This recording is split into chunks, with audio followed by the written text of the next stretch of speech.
Здравейте хора и добре дошли в нашия канал. Днес ще направим втора част на епизода за оцеляването в Майнкрафт, където играем с Ноубът и се редуваме. Здравейте хора, аз съм Ноубът.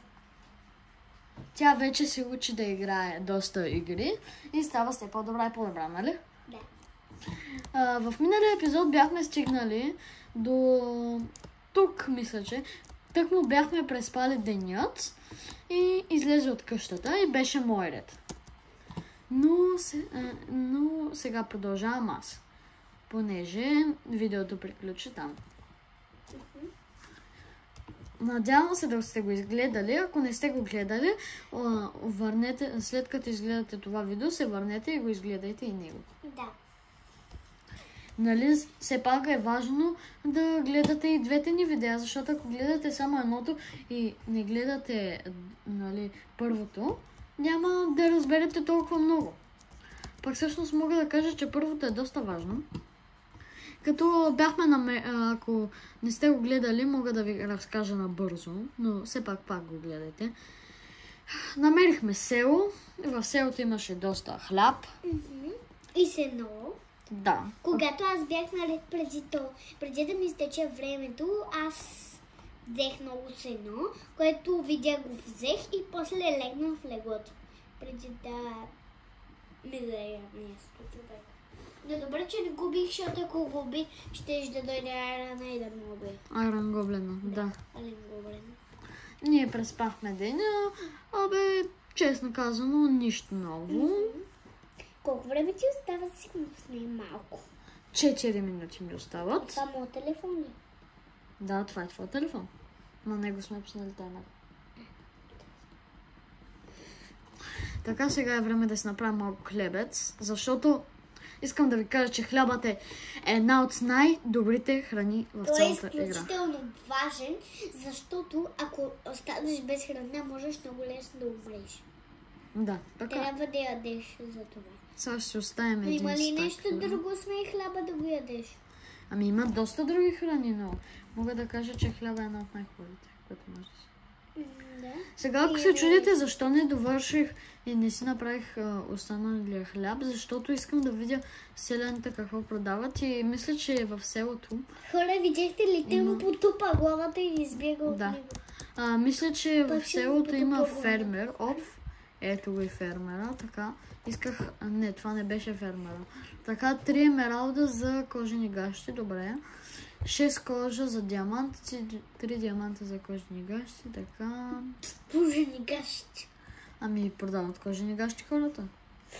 Така. Там бях видял бамбук, от който ще успея да си направя хартия. Какво е бамбук? Бамбук е едно от високите растения. Като, ако не знаеш, пандите ядат бамбук. Да, не знам нещо. Просто искам да ми го кажеш. Ти искаш и хората да го разберат, сигурно. Да. Аз мисля, че всеки, който гледа, ще знае какво е бамбук. Ето го бамбука. Ето това е бамбука. Виждате ли хора? Ето го бамбука. Да, точно това е бамбука и сега ще го вземем цяло. Директно може да го щупим отдолу. Ако искате ли. О, там мака. Крава! Видите ли как бе?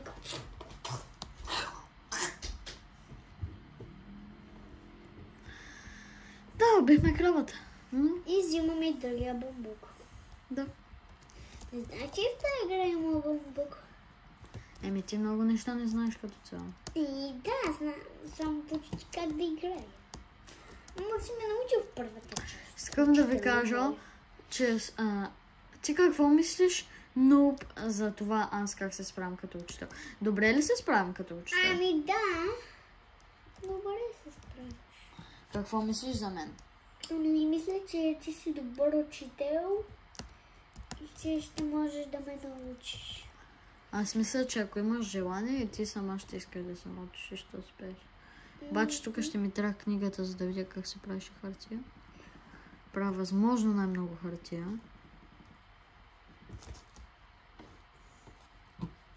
Времето ти остава сигурно 15 секунди. Вече 10 секунди. Не, 1 минута ми остава.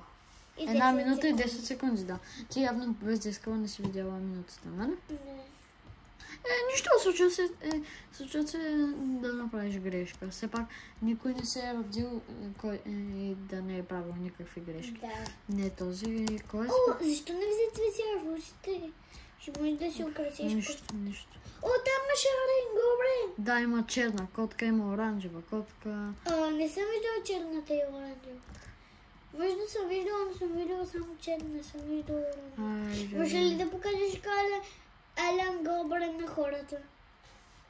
Арен Гоблина? Да, ако не са го виждали. Ето. Хора, ето го Арен Гоблин. Арен Гоблин. Ето го. Ето това представлява. Той няма да те убие. Ако убиеш някой, той ще те предпази и ще започне да те убива. Който е убил. Да. Така, с малки си ти наред. Остава, че 10 секунди съм да. Да, затова влезам вкъщи. 4, 3, 2, 1. Оп, ти си. И си лягам. Защо? Не си лягаш, защото е ден, аз преди малко спах. Нека да видим сега ти какво си. Да, заповядай. Благодаря, така. Все пак искам да ви кажа, че тя е нум и разбира се, защо да не иска да се намести. Разбира се, че ще иска да се намести. Така, отварям вратата ни. Странно е, тази къща има само една врата. Аз по принцип... Стефи... Слушай, избрахме тази, защото тая не беше на лист. Ага. Сега ще вземам цветя.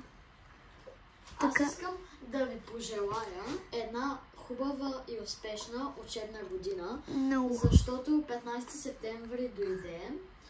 Ако сте в училище, бих ви пожелали добър късмет, да се справяте доста добре в училище. Имате само шестици. Да. Защото на нашите приятели ние много бихме се радвали, ако вие имате шестици. Да, като, разбира се, освен обучение, се надяваме да ви остава време и за развлечение. Дали ще гледате нашите шорцове, дали ще четете книга, дали ще си почивате. Защото единственият, който ми е най-модерен на мен, е той с лапкоините. Където имаше песен, той ми е най-интересният на мен. Тя говори за нашия шортс, който го направих на 14 септември, ли беше? Да, мисля, че на 14 Откъде се скачаше? От тук. Може ли? На 14 септември го направих шорца и в него показвам моите лапкоини. И това са едни от хубавите, не са всичките ми лапкоини. Да, той има още, но това са едни от най-хубавите му. Да. Ето го Ален Гоблин. Не губи, моля. Не губи, защото ще умреш. Той има два. Виж. Един има там, друг има тук. Вижте, там защо му Ален Гоблин. Хора, мисля, че това са две села в едно. И аз щупи един. Между другото, искам да ви кажа, че аз играя Майнкрафт сигурно от една година общо, но никога не съм виждал два Айрон Гоблина в едно и също село. И аз. По принцип се казва, че ако се спавнат два Айрон Гоблина, те се спавнат в нормалните села, в нормалния байом. Тоест, ето е този, ето е там, където го виждате, с брези и с... Ама аз играя. Да, ти играеш. Остават ти още 2 минути и 9 секунди. Щупи едините. Хора, ето ми, както ме виждате. Ще щупя последната диня и ще търся цветя, защото не искам къщата ми да не е шарена. Аз искам шарена къща. Само да ти кажа, че няма значение дали къщата ти е шарена или не, защото ако минем играта в епизодите, което най-вероятно ще стане, като минем играта, няма да игра може би на този свят, защото ще сме направили всичко, защото все пак ако играем и минем сама... Вижте Ален Гоблин. Вижте, това е Ален Гоблин. Няма да ни трябва повече къщата, разбрали? Да. Затова мисля, че не е много правилно да си украсяваме къщата. Сега, примерно, взимаш гразборчета, които не ти трябва. Искам. Махни ги, защото ще ги изгоря в първата лава, която видим. Това искам къде има лава, бе? Никъде. Къде има лава? Не знам, просто си казвам, че първата лава, която намерим. Все пак ще взема цветя, защото искам да се красива в другата ми къща с тези цветя. Да. Остават ти 45 секунди. Боже, трябва много да побързам, взимам цветя. Няма нужда да побързваш, аз после ще довърша какво да правиш. Моля те, вземи другите цветя. Добре. Вземи цветята, които видиш, защото много искам градината ни да е шарена. Да, но няма смисъл да наслагаш просто ни цвета. Ти трябва да сложиш перфектните цветя в перфектния ред. Защото иначе няма да изглежда. О, крава! Убиха. Не я убих, не я ударих 2 пъти. Или 3 пъти. 14, 13, Не. 9, 8, 7, 6, 5, 4, 3, 2, 1. И сама, ставай.